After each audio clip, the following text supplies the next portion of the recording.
Assalamualaikum warahmatullahi wabarakatuh. Saya dan Muhammad Fauzi Yunus akan menerangkan tentang pendidikan Islam pada masa kerajaan Safawi di Persia. Kerajaan Safawi di Persia, ketika kerajaan Utsmani sudah mencapai puncak kemajuannya, kerajaan Safawi baru berdiri. Kerajaan ini berkembang dengan cepat dalam perkembangannya. Kerajaan Safawi sering bentrok dengan Turki Utsmani. Berbeda dari dua kerajaan besar Islam lainnya seperti Utsmani dan Mughal, kerajaan Safawi menyatakan Syiah itu sebagai mazhab negara. Karena itu, kerajaan ini dapat dianggap sebagai peletak pertama dasar terbentuknya negara Iran. Kerajaan Safawi berasal dari sebuah gerakan Torekot yang berdiri di Ardabil, sebuah kota di Azerbaijan. Torekot ini diberi nama Torekot Safawi, didirikan pada waktu yang hampir bersamaan dengan berdirinya kerajaan Utsmani. Nama Safawiyah diambil dari nama pendirinya, Safawi al-Din, dan nama Safawi itu terus dipertahankan sampai Torekot ini menjadi gerakan politik. Bahkan nama itu terus dilestarikan setelah gerakan ini berhasil mendirikan kerajaan.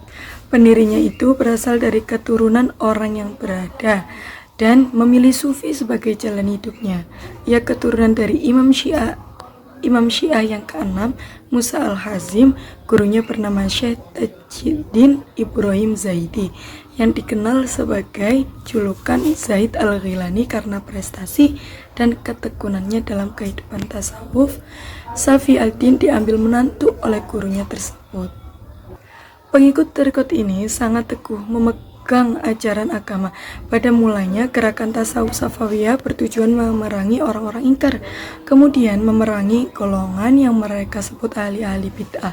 Tarekat yang dipimpin Safi ad-Din ini semakin penting, terutama setelah ia mengubah bentuk tarekat itu dari pengajian tasawuf murni yang bersifat lokal menjadi gerakan keagamaan yang besar pengaruhnya di Persia, Syria, Anatolia. Suatu ajaran agama yang dipegang secara fanatik biasanya kerap kali menimbulkan keinginan di kalangan penganut ajaran itu untuk berkuasa.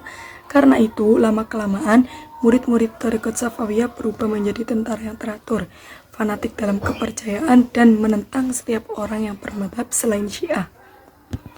Kecenderungan memasuki dunia politik itu mendapatkan wujud konkretnya pada masa kepemimpinan Junaid. Masa kekuasaan Abbas pertama merupakan puncak kejayaan kerajaan Safawi. Ia berhasil mengatasi gejolak politik dalam negeri yang mengganggu stabilitas negara dan sekaligus berhasil merebut kembali beberapa wilayah kekuasaan yang pernah direbut oleh kerajaan lain seperti Tabriz, Sirwan, dan sebagainya, yang sebelumnya lepas direbut oleh kerajaan Utsmani. Kemajuan yang dicapai kerajaan Safawi itu tidak hanya terbatas di bidang politik, melainkan bidang lainnya juga mengalami kemajuan. Nanti akan dijelaskan oleh Saudari Yunus. Atasi gejolak politik dalam negeri yang mengganggu stabilitas negara dan sekaligus berhasil merebut kembali beberapa wilayah kekuasaan yang pernah direbut oleh kerajaan lain seperti Tabriz, Sirwan, dan sebagainya, yang sebelumnya lepas direbut oleh kerajaan Utsmani. Kemajuan yang dicapai kerajaan Safawi itu tidak hanya terbatas di bidang politik, melainkan bidang lainnya juga mengalami kemajuan. Nanti akan dijelaskan oleh Saudari Yunus. Ya, saya Fauzi Yunus yang akan melanjutkan presentasi dari Mbak Iin yang berjudul makalah Pendidikan Islam pada masa kerajaan Safawi di Persia. Kemajuan yang dicapai kerajaan Safawi tidak hanya terbatas di bidang politik, melainkan bidang lainnya juga mengalami kemajuan. Kemajuan itu diantara lain yaitu bidang ekonomi. Kemajuan ekonomi pada masa itu bermula dengan penguasaan atas kepulauan Hormuz dan pelabuhan Gumrun yang diubah menjadi Bandar Abbas. Dengan demikian, Safawi menguasai jalur perdagangan antara barat dan timur.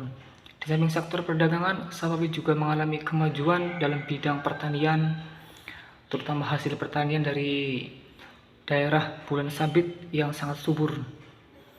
Kemajuan lainnya yaitu bidang ilmu pengetahuan. Sepanjang sejarah Islam, Persia dikenal sebagai bangsa yang telah peradaban tinggi dan berjasa mengembangkan ilmu pengetahuan. Oleh karena itu, sejumlah ilmuwan yang selalu hadir di majelis istana yaitu Baha ad-Dina Asy-Syirazi, generalis ilmu pengetahuan, Sadar ad-Din Asy-Syirazi, filosof, dan Muhammad al-Baqir ibnu Muhammad Damad. Yang ketiga, kemajuannya bidang pembangunan fisik dan seni. Kemajuan bidang seni arsitektur ditandai dengan berdirinya sejumlah bangunan megah yang memperindah Isfahan sebagai ibu kota kerajaan ini. Sejumlah masjid, sekolah, rumah sakit, jembatan yang memanjang di atas Zenderud dan istana Cihil Sutun. Kota Isfahan juga diperindah dengan kebun wisata yang sangat tertata apik, rapi ketika Abbas I wafat. Di Isfahan terdapat sejumlah 162 masjid, 48 akademi, 1.802 penginapan, dan 273 pemandian umum. Unsur lainnya terlihat dalam bentuk kerajinan tangan, keramik, permadani, dan benda seni lainnya. Kesimpulannya, kerajaan Safawi menyatakan Syiah sebagai mazhab negara. Karena itu, kerajaan ini dapat dianggap sebagai peletak pertama dasar terbentuknya negara Iran dewasa ini. Kerajaan Safawi berasal dari sebuah gerakan tarekat yang berdiri di Ardabil, sebuah kota di Azerbaijan. Tarekat ini diberi nama Tarekat Safawi, didirikan pada waktu yang hampir bersamaan dengan berdirinya kerajaan Utsmani. Nama Safawiyah diambil dari nama pendirinya